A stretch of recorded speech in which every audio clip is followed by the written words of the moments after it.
Hello everyone, welcome back to the channel and welcome back to Planet Zoo. Now today we are finishing off our detailing in our new tropical rainforest type habitat. Unfortunately we have had to remove the maned wolf from this one as the conditions just weren't right. They needed a lot more space and I wanted to make this look full of foliage which doesn't suit the maned wolves at all. So we've replaced them with the 9 Banded Armadillo, which means the total kind of species in here is still at 4. We've got the Baird's Tapir, the Columbian White Faced Capuchin monkey, the giant Anteater, and the 9 Banded Armadillo. Now I had tried with a few different combinations and I even thought about putting in the 3-toed sloth that's just come out with the tropical pack. I hope you're all enjoying that, but that hasn't happened. And you're probably going to have to wait until next week to see some proper tropical habitats being built, because none of the other animals that have been released fit in with this due to them being from different biomes and stuff. I had tried with the Red River hog as well because I thought that would be a perfect addition to this one, but it hasn't worked out because a lot of the foliage that's already in here is strictly South or Central America.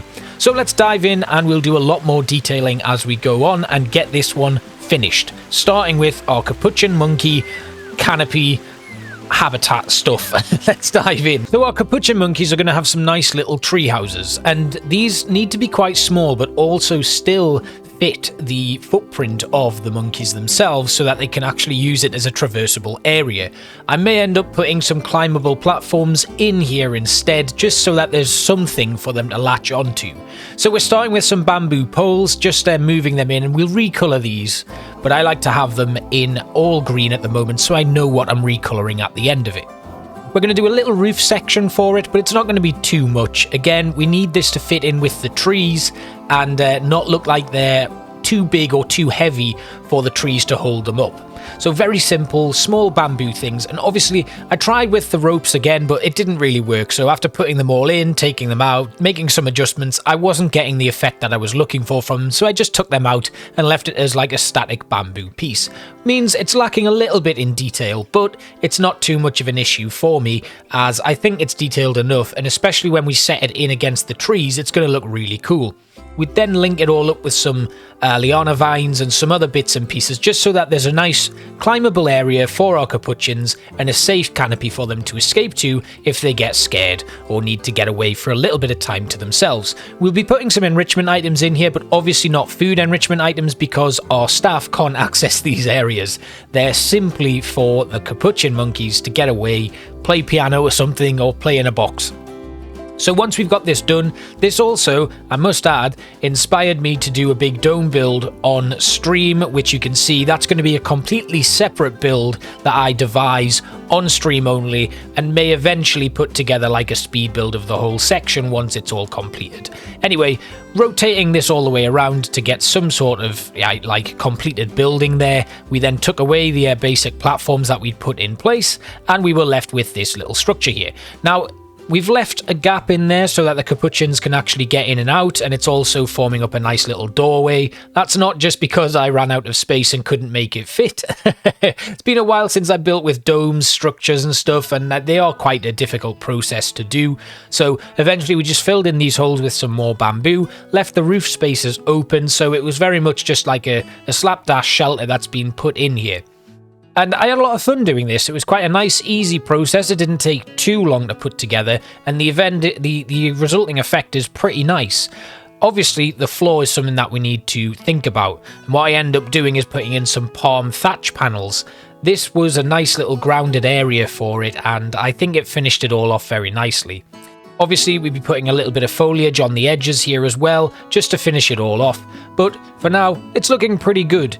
And once we put the palm thatch in, you've got a nice little flooring space there as well, which also has a bamboo underside to make it look like it's all part of the same sort of theme. And that's pretty much it for our capuchin monkey house.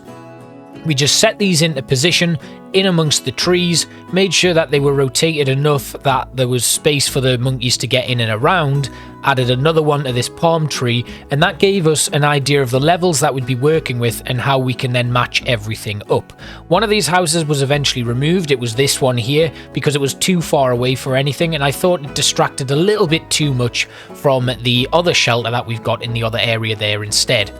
So we end up with 4 little houses for our capuchins to escape to and do various other things on as well. And like I said, I might end up putting some of the some better barriers in there so that there's actually some flat land for them to be on, and put in a bit of bedding on the top as well. That would give them a nice little sleeping place. Next, it was about linking this all up with liana vines. So I played around a little bit to get the correct configuration for it, and obviously we end up having to rotate some of the trees and stuff just to make sure that everything's going to match up properly. This then led me to take out some more panels in the other sides of the houses so that the monkeys could get through the opposite side of the little hut and move on to the next one. And that just carried on in sequence. Now the good thing about this tree though is that the monkeys can actually climb up through the top of it, which means they can access the roof of that building and then carry on to the next hut. Obviously, having other trees nearby gives them more climbable assets that they can get up to access these upper levels, and I just thought it was a really cool effect.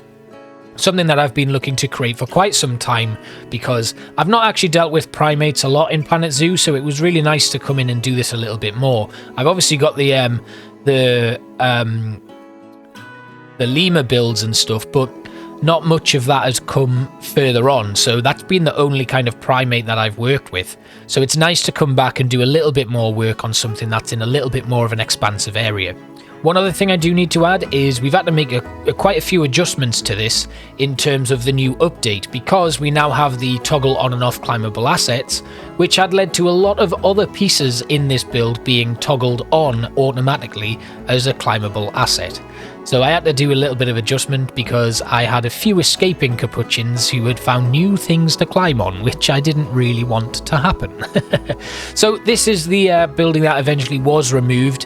Unfortunately, I just couldn't make it work. We could have done a few different things there, but I just thought for the sake of the build in general, it would be better to just remove it and have that tree canopy as that one main thoroughfare in that little wetlands / tropical walkway. Next, speaking of walkways, we needed to create something for our staff, and I thought reusing the fences here would be a great idea to have a little bit of continuity within the build. So again, we took those fence railings, just cannibalized them a little bit to create some little bridges.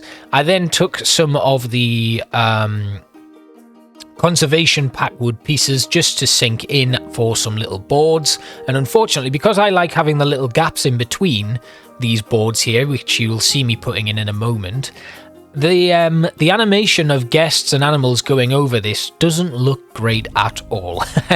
So it seems to think that the guests are stepping off a platform, which makes them invisible, not the guests, the staff. So the staff will flicker in and out of visibility as they traverse across these bridges, which is a bit of a shame, but I may fix that and just kind of adjust it into one large piece so that we don't get those animation insecurities with the animation, I guess, and just make it look like it's a solid block instead. I do like the gaps though, so it's a bit of a shame that we've had to make that adjustment. Anyway, coming in with some of our more detailed foliage, we're just putting a load of little tropical palms down there, and then sinking a tamarind tree into the ground, adding a little bit more scaviola, and then we're going to start putting in some pops of texture and colour with bromeliad plants and a few others as well. And this is just where we start doing those finer details that I was talking about. So last episode I did most of the base coats of this habitat, and unfortunately I ran out of time to do the detailing, but it's actually given me a lot more scope to show you guys the process that goes on when I'm doing these sort of major detailing parts on a habitat.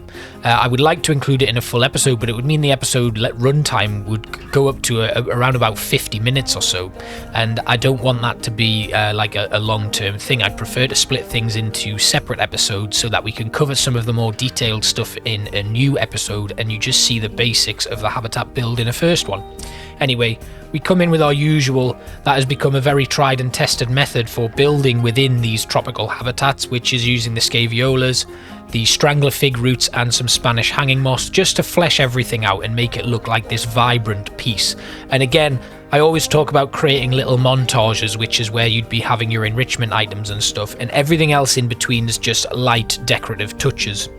got to remember what your guests are going to be looking at are animals in certain areas which they are drawn to because of enrichment items being located there. So always have your major details in and around those scenes where you're going to be having enrichment items or food and water and stuff. That just gives those extra pops to a little scene, and it really helps when you're doing little video montages and screenshots and stuff, because you can get animals, guests, and lovely swathes of foliage all in one region.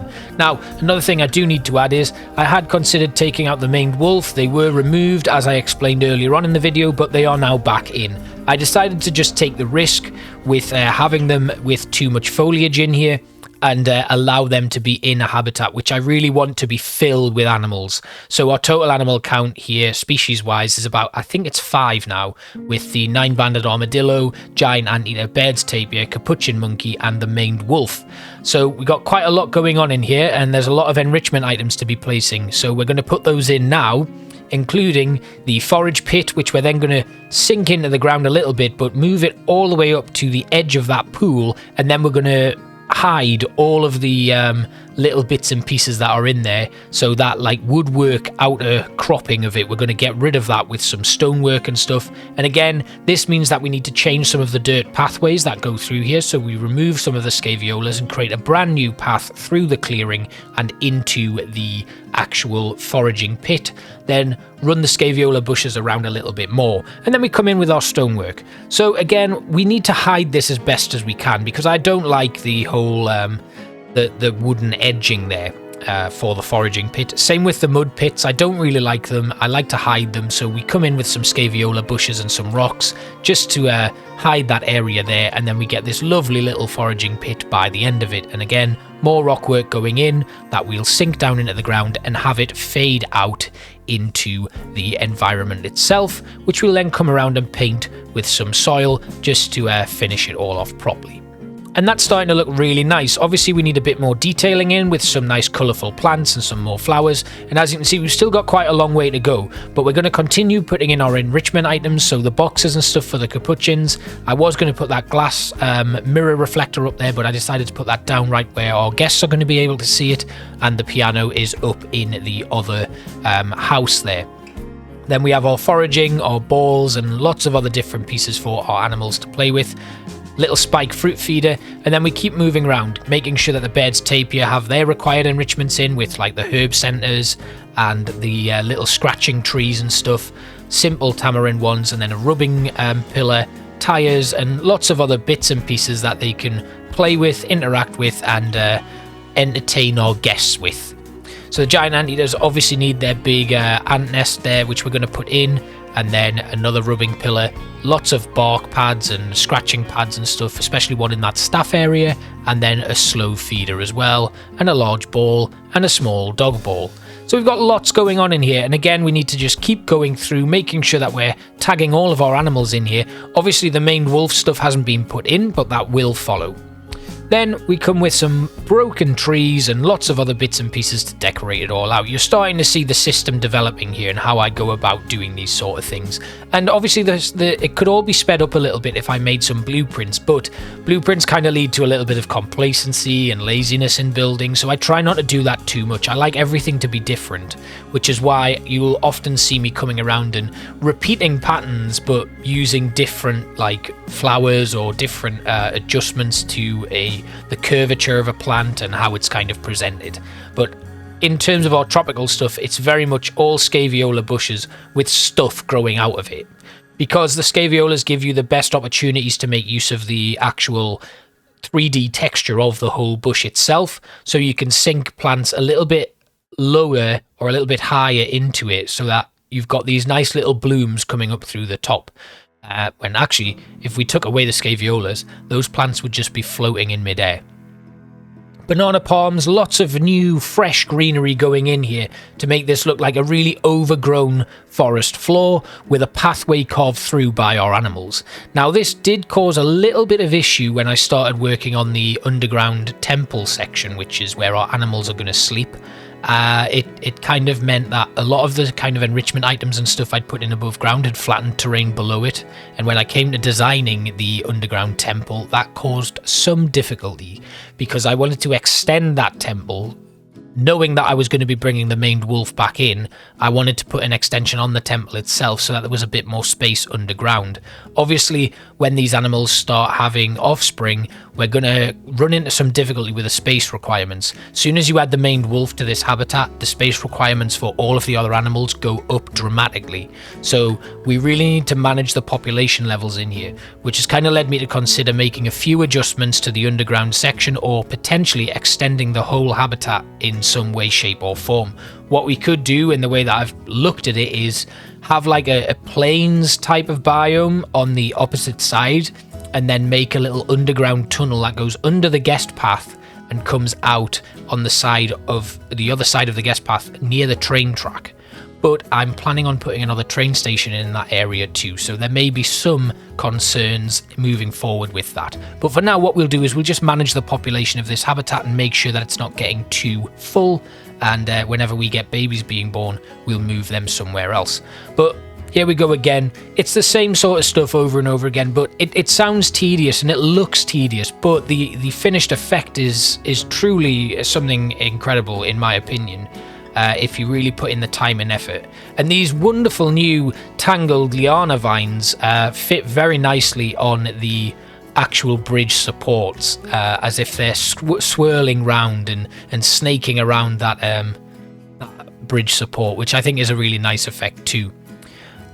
And once again, more roots, lots more roots, all of the roots, and then lots of tree ferns as well, because the textures are really important as well. It doesn't have to be just about the colours, the textures really work well together. You've got contrasting stuff going on, and then these brand new tropical leaf litters go in to really finish off the actual floor work here as well. They sit real nice against the short grass and offer a lovely transitionary period between the grass and the scaviola bushes. Coming in with some smaller shrubs and stuff again, century plants going in as well, and then the other cordycean plants going in too. So things are starting to look really nice. It's all coming together, but we have to keep pushing forward with little bits working in and around this foliage, the scaviolas being the main base like I've already mentioned, and just coming in with different plants and stuff. I tried using a bit of moss and things like that just to have it growing along the floor, but that didn't work. So we came in with some more tropical rocks and then bulked them out with some of the mossy rocks as well. And that's pretty much how we got the little riverbed working a little bit more effectively, because at the moment it just looks like water that's been put in. We're going to move into the temple now and borrow a couple of themes that we've already used, mainly the one from the staff building on the other side of the habitat here. Coming along and just having some nice little pillars put in place, and then moving down a supporting structure, we then moved these pillars around so that they were on the inside of the temple and started decorating that with some of the brand new pieces that we've got. Mainly the pots, which look really cool, the little incense burners and stuff, and kind of making a bit of a contrast between the Indonesian temple and the South American temple that we've got available to us already. And the idea is that this is just a little storeroom of some description, and I would kind of like to expand it. We could dig a little bit deeper into the ground here and have this really extend.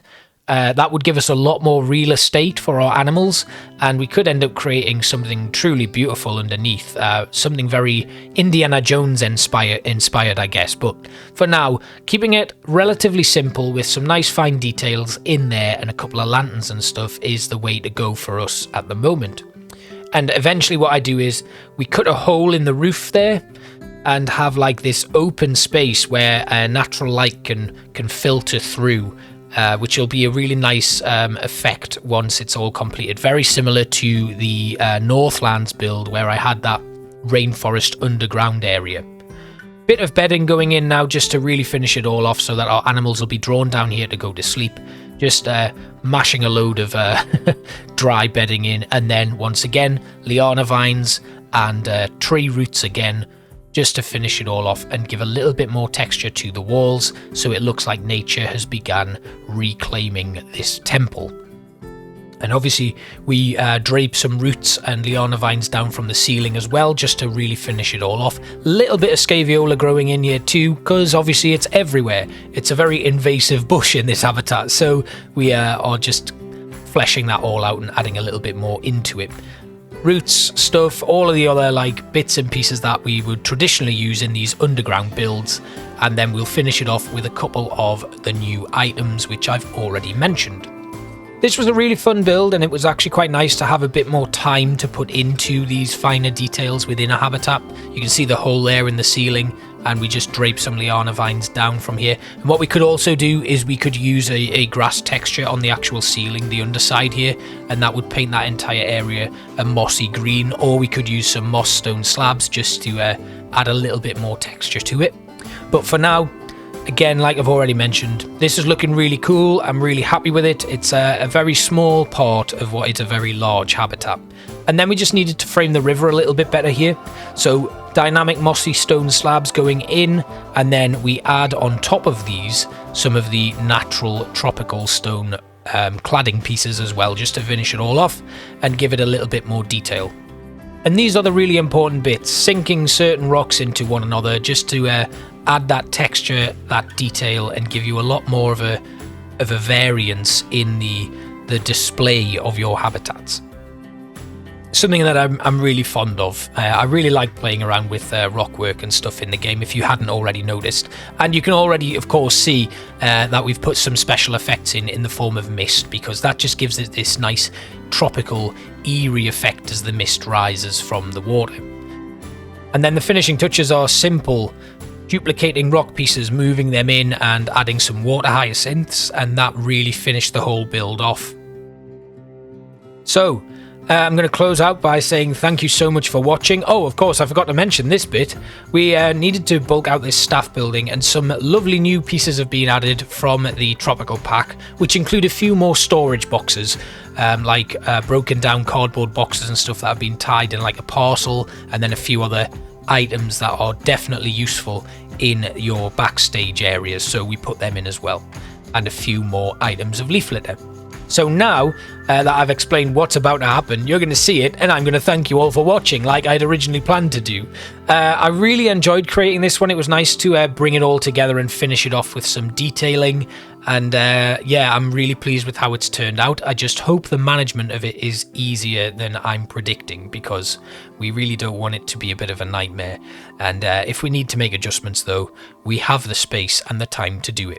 So thank you all again for watching, and I really hope you enjoyed the tour and enjoyed this episode itself. I will see you for the next one. Thank you all again for tuning into the streams and the videos in general. I've had a really fun time, and I'm looking forward to diving into the tropical pack a little bit more with some new builds. Thanks for watching, and I will see you all next time.